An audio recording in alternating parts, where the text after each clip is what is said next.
All right, man, peace. So, in the legacy-damaging sweep to the Golden State Warriors, LeBron James and his Cinco fans have been left to pick up the pieces in regards to how his legacy is going to be evaluated in juxtaposition to Michael Jordan. And of course, we all know that's the most important thing to LeBron James and his fans, that they somehow, through subterfuge, through cunning, through craftiness, find a way to usurp that proverbial throne that Michael Jordan sits on.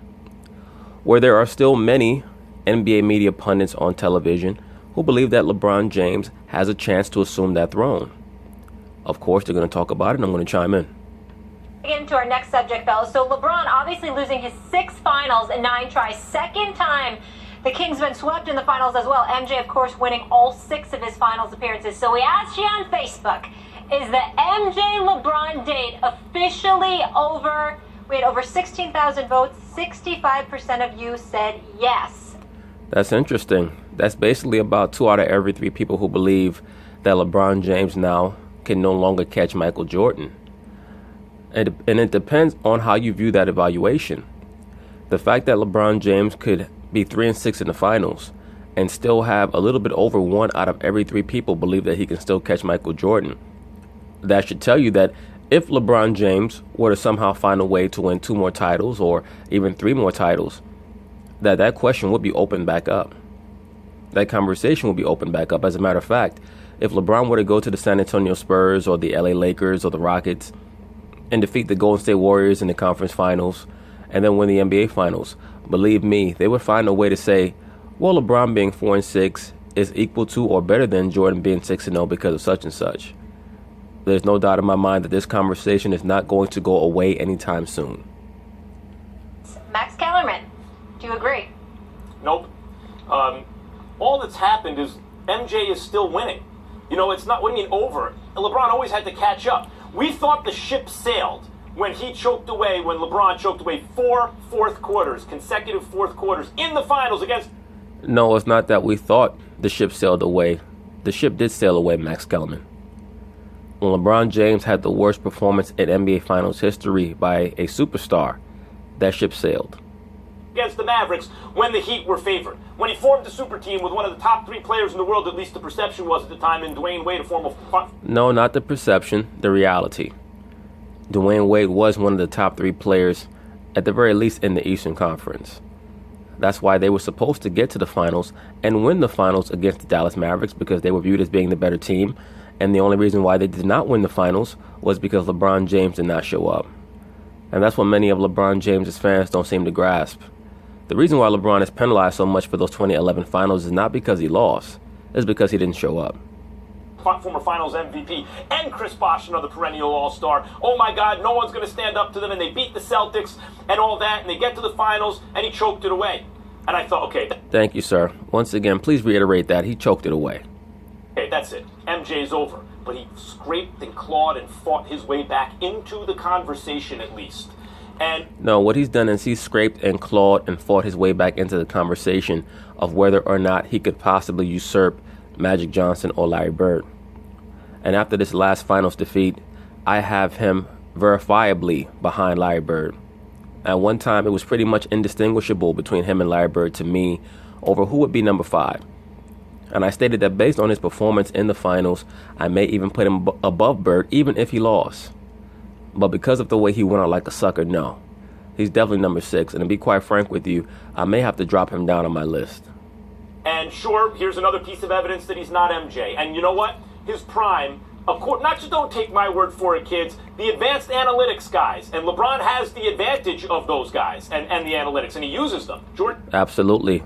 That's a great point, and it's a point that I've consistently made on this channel, that LeBron James is much more aware of the advanced analytics and the advanced metrics than Michael Jordan was. Let me say this, all great players are aware of their stats. All NBA players are aware of their stats. Of course they are. But when we're talking about stats like points per 36 minutes and plus minus and things of that nature, players were not concerned about that back in the 80s and 90s. Coaches were, but players weren't. Jordan didn't have them. But even those guys, they will tell you, yeah, Jordan's ahead of LeBron. His peak is higher than LeBron's peak. And Absolutely. Michael Jordan, from, say, the 86-87 season to the 92-93 season, that is a better stretch than LeBron has ever had. If LeBron's past his prime, which I believe he is, And when I say that, I'm talking about both offensively and defensively. How does he ever capture or catch Jordan's peak? He doesn't. But if he can come close enough and do it for long enough and pull off some more miracles like the one he did against that 73-win Warriors team, then one day the argument will come down to MJ or LeBron. Well, the argument is always going to come down to MJ or LeBron, because LeBron James fans are going to be the ones repeating the narrative 20 years from now and amending it. They're going to make excuses for their hero 20 to 25 years from now.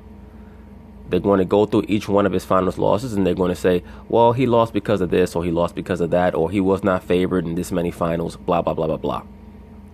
What you're supposed to do when you're a transcendent player on the level of being called the greatest player ever is find a way to win finals series that you're not supposed to win. And the only finals that he was able to do that in was against the Golden State Warriors. And there were a series of events that transpired that assisted him in winning those finals. It wasn't like he beat them even Steven.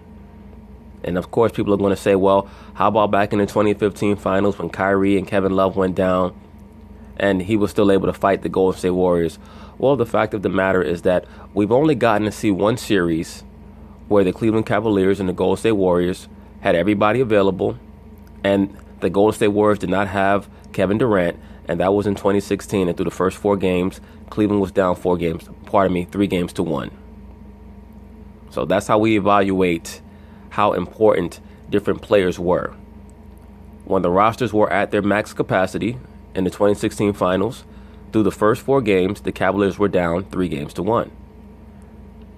He's not there, Stephen A. Jordan's ahead of him. He may never catch him.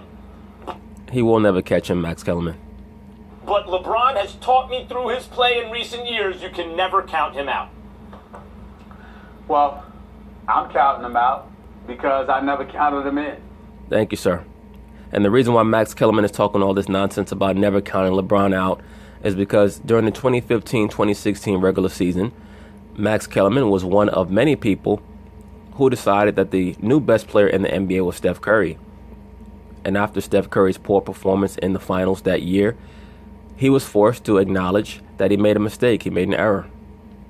I never counted him in before, and I'm not going to count him in now.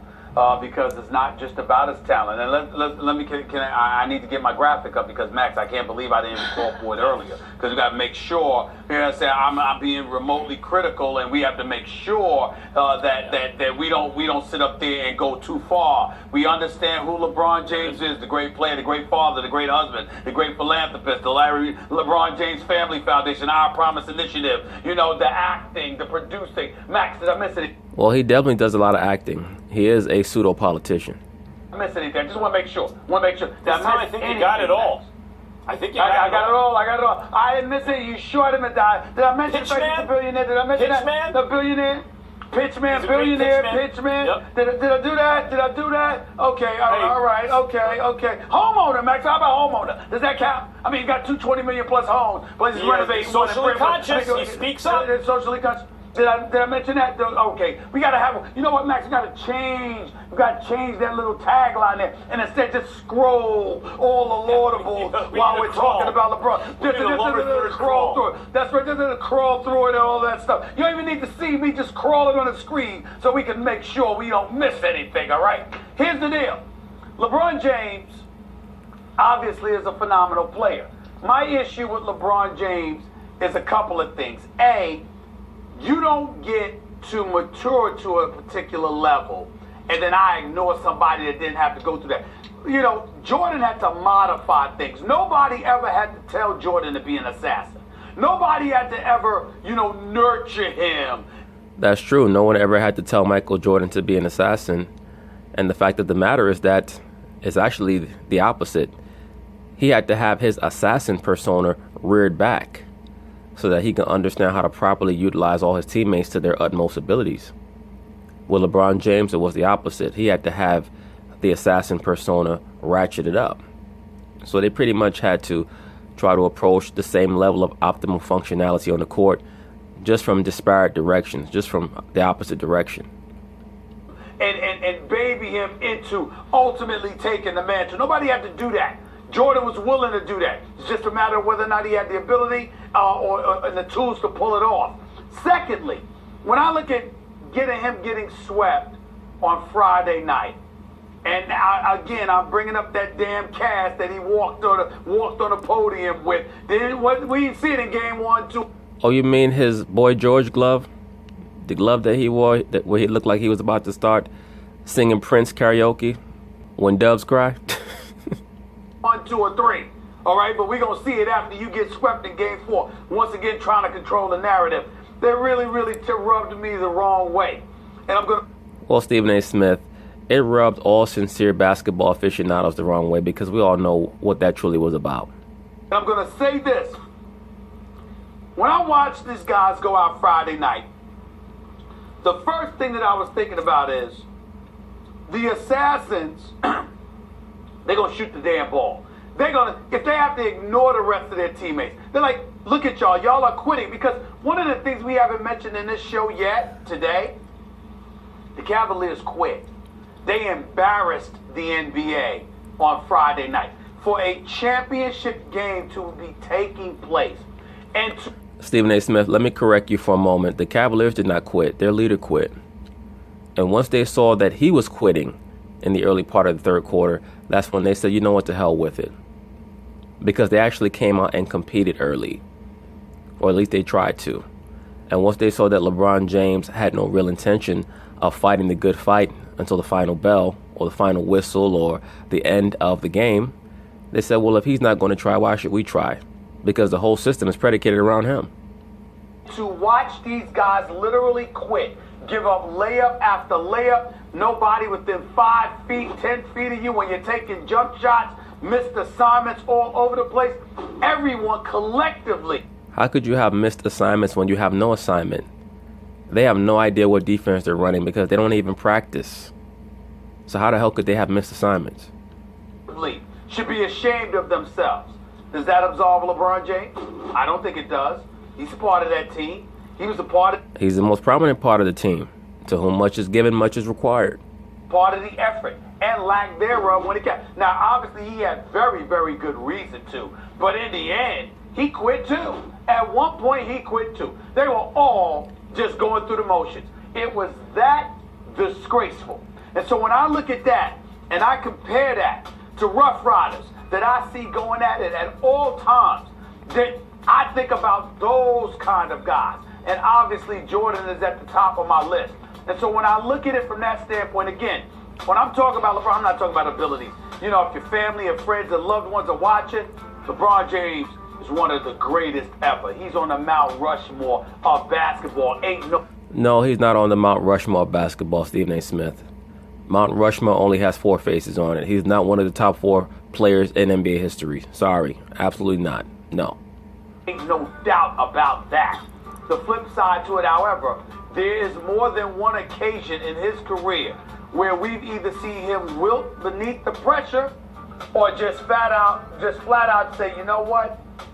I'm done with this. I've checked out. We have seen that in his career. They've been justifiable circumstances in the eyes of a lot of people. I can't deny that, but it doesn't negate the fact that it has happened. And when you're talking about the greatest, that's just not something that you want to ever have said about you. I say the convo's retired forever. With you, Stephen A. More first. I agree, Miss Molly Karam. The convo is retired forever because it never should have been operational, but I understand why it is. And LeBron is an all-time great. But the far better debates in regards to LeBron James' career is LeBron James versus Kobe Bryant, LeBron James versus Tim Duncan, and LeBron James versus Larry Bird. Now, those are real debates. But anyway, peace.